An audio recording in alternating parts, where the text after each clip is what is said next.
El ministro de Exteriores ruso asegura que Occidente ignora los intereses de sus ciudadanos al proseguir con su ayuda militar a Ucrania. Asimismo, Lavrov tachó de absurda las acusaciones de Kiev sobre un posible sabotaje en la planta nuclear de Zapatos, y por parte del ejército ruso también subrayó que Moscú seguirá suministrándose cereales a los países más vulnerables aunque el acuerdo de granos no se prorrogue. Que el ministro ruso de Exteriores Sergei Lavrov ha ofrecido una rueda de prensa en la que respondió a las preguntas de los periodistas. Uno de los temas clave ha sido el tema del conflicto entre Rusia y Ucrania. Lavrov destacó que Occidente no puede confirmar sus acusaciones sobre las supuestas violaciones del derecho humanitario, y también sobre los crímenes de guerra por parte de Rusia en Ucrania. Además destacó que la OTAN saca enorme provecho de este conflicto, recordando cómo venden y envían armas aquí. En este contexto destacó que se aprovechaban de esta situación aún antes del conflicto bajo la pantalla de los acuerdos de Minsk. También destacó Sergei Lavrov que es esquizofrénico pensar que se puede solucionar la situación en Ucrania a través de negociaciones, pero a la vez con derrota de Rusia. Además cuestionó la lógica de los líderes occidentales cuando actúan en contra de la voluntad de su pueblo. Escuchemos unos. Nosotros tenemos preocupaciones serias sobre la idoneidad de las posturas de muchos dirigentes occidentales, los que públicamente dicen sí como miembros del gobierno. Entendemos que nuestros sectores están sufriendo, pero debemos de hacerlo en nombre de la victoria de Ucrania sobre Rusia. Eso es adecuado, refleja los intereses nacionales. También respondió a las acusaciones de que Rusia supuestamente secuestra a los niños ucranianos. Destacó que no oculta los nombres de aquellos niños que han sido llevados a Rusia, y puede devolverlos en cuanto sean reclamados por sus familiares. Además destacó el tema de la planta nuclear pues como bien denunciaba Rusia ante la ONU, es Ucrania la que está atacando la zona causando enorme amenaza para la zona, para la región en general, y destacó que los expertos internacionales están al tanto. Escuchemos. Ayer en una reunión del Consejo de Seguridad de la ONU una vez más difundimos un documento oficial, y confirma nuestra seria preocupación por los hechos que reflejan las acciones provocativas de la parte ucraniana. El hecho de que digan que nos haremos volar nosotros mismos en una instalación nuclear, hay que comentarlo, esto es pura mentira. Encaja en el estilo de actuación de la actual dirigencia ucraniana, que considera cualquier tontería como la tarea más urgente de hoy, y exige que Occidente apoye estas brocas iniciativas. También le preguntaron al ministro sobre el siguiente intento de insurrección militar llevado a cabo por la campaña militar Wagner. Esto fue lo que respondió: Rusia siempre ha salido de cualquier peripecia, y ha salido más fuerte. Esta es otra peripecia, así es, esta vez ya sentimos que este proceso ha comenzado. Además habló sobre la agenda internacional, destacó que Occidente busca disminuir la influencia por ejemplo de Rusia o China, y además está en contra de la ampliación de los bloques tales como BRICS. Además una vez más insistió en la necesidad de ampliar el Consejo de Seguridad de la ONU, dijo que es hora de pasar a la igualdad. Escuchemos una tarea igualmente importante es adecuar a los organismos principales de la ONU a modernas, quiero decir en primer lugar la reforma del Consejo de Seguridad, donde Occidente está sobrerepresentado absolutamente de manera desproporcionada. De 15 miembros del llamado billón de oro ocupa 6 lugares, es deshonesto e injusto, por lo tanto nos esforzaremos por ampliar lo antes posible al número de miembros del Consejo de Seguridad mediante la inclusión de los países de Asia, África y América Latina. Además le preguntaron sobre el acuerdo de granos que Rusia y Ucrania firmaron a través de mediación de la ONU y de Turquía, recordó que fue Ucrania la que violó en varias ocasiones estos acuerdos. Insistió que aún después de finalizarse el acuerdo, Rusia está dispuesta a seguir cooperando para enviar los granos a los países más estados o cubriendo los gastos tras de Wagner. Todos son preguntas, certezas hay pocas. El líder de los mercenarios, y es bien y dice exiliado en Bielorrusia, que solo buscaba salvar de la desaparición a su empresa militar privada, no cambiar el poder. Su rival, el ministro ruso de Defensa Sergei, cuenta con el respaldo del Kremlin. Nacido en Siberia, considerado un ruso no étnico, su perfil dista mucho de la mayoría de los políticos de alto rango en Rusia. Ha subrayado en repetidas ocasiones la incompetencia de Suyuk, que en su opinión ha contribuido a la muerte de muchos combatientes de Wagner en Ucrania. El líder del grupo paramilitar ha pedido reiteradamente, y en todos los tonos posibles, la destitución del ministro de Defensa. El ministro ruso de Relaciones Exteriores Sergei Lavrov ha afirmado que su país ha salido fortalecido tras el fallido motín del grupo mercenario Wagner. En el marco de una conferencia de prensa, Lavrov también se refirió a la reacción de algunas naciones occidentales ante el fallido levantamiento y subrayó que Rusia no necesita dar explicaciones a nadie. Algunos funcionarios occidentales han afirmado que el motín expuso una mayor vulnerabilidad política del presidente ruso Vladimir Putin de la que se esperaba. El canciller también pidió que se ampliara la cantidad de miembros del Consejo de Seguridad de la ONU para aumentar así la representatividad de los países asiáticos, africanos y latinoamericanos, mientras Occidente asegura que defiende una agenda ecológica. Sus acciones, sobre todo en la esfera militar, van en sentido contrario.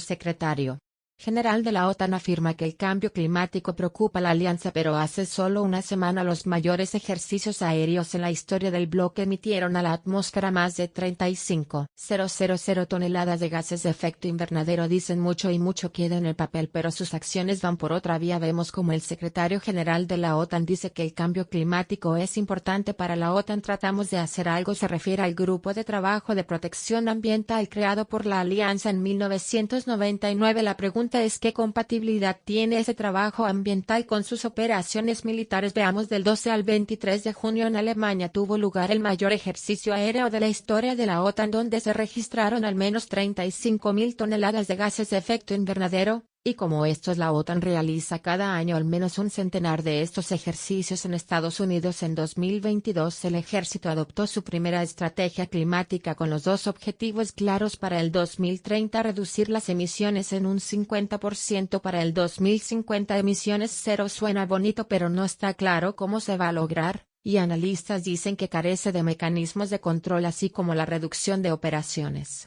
militares. Al mismo tiempo, un informe de 2019 encontró que el Departamento de Defensa de Estados Unidos es la institución que más gases de efecto invernadero emite en el mundo. En ese informe también se indica que 140 países consumen menos energía que esta institución. Ahora pasamos a la Unión Europea, donde se reveló en un estudio en el 2021 que concluyó que no había planificación ambiental para el sector militar, y que la desmilitarización debe ser parte de cualquier pacto verde fiable. Sin embargo, para este año, el 2023, esa perspectiva cambió radicalmente. Ahora se habla del aumento de la producción y la actividad militar. Ahora bien, como si fuera poco, recordemos el suministro de proyectiles con uranio empobrecido a Ucrania, lo que tiene un alarmante riesgo de contaminación a los suelos y a las aguas. Todo un panorama que sin duda deja en evidencia nuevamente el doble rasero de Occidente. En Francia se intensifican las protestas a raíz del asesinato de un joven afrodescendiente a manos de la policía del pasado martes. Por cuarto día consecutivo se registran fuertes disturbios en varias ciudades, y solo esta jornada se reportan unas 340 detenciones. La noche anterior cerca de 250 uniformados resultaron heridos. En los enfrentamientos, además, unos 500 edificios públicos fueron incendiados, y numerosos comercios saqueados. En ese contexto, el presidente Emmanuel Macron se vio obligado a abandonar la cumbre de la Unión Europea en Bruselas para abordar la crisis, no sin antes ser criticado por haber estado en un concierto de Elton John. Mientras crece la tensión en las calles para frenar los violentos disturbios, las autoridades decretaron la suspensión del transporte público desde las 9 de la noche, y el toque de queda en varias ciudades. Asimismo, a partir del jueves, el mandatario francés ordenó el despliegue del ejército y de vehículos blindados de la gendarmería por todo el país. Desde la ONU exigen que el gobierno de Macron aborde la discriminación racial dentro de la policía para avanzar en la resolución del conflicto. La justicia brasileña inhabilita por 8 años al expresidente Jair Bolsonaro por abuso de poder tras haber difundido desinformación sobre el sistema electoral, con 5 votos a favor y 2 en contra. El fallo del Tribunal Superior Electoral deja al político fuera de los comicios presidenciales de 2026. Bolsonaro rechazó la decisión y aseguró que su defensa presentará una apelación. Está confirmado. El expresidente Jair Bolsonaro se convierte en el primer de Brasil inhabilitado políticamente. Este viernes el Tribunal Superior Electoral, la máxima autoridad de la justicia electoral brasileña, ha decidido por amplia mayoría, 5 votos favorables contra 2 contrarios, a impedirse que Bolsonaro concurra a elecciones hasta el año de 2030. Fue con base en una denuncia que sabe el presidente de abuso de poder político por haber convocado una reunión con todos los embajadores acreditados en Brasil en julio del año pasado, cuando faltaban menos de 4 meses para los comicios, y cuando ya han empezado la campaña electoral, en las que levantó una serie de dudas en relación a la transparencia del sistema electoral. Los magistrados afirman de que todas las afirmaciones del expresidente Jair Bolsonaro eran falsas, y que atentaban en contra de la democracia brasileña entre un público internacional. La defensa de Bolsonaro dijo que se trató de un diálogo institucional. Sin embargo, para los magistrados eso no se confirma una vez de que el encuentro sucedió en la residencia del expresidente, fue transmitido por la televisión estatal, y no hubo un espacio para él.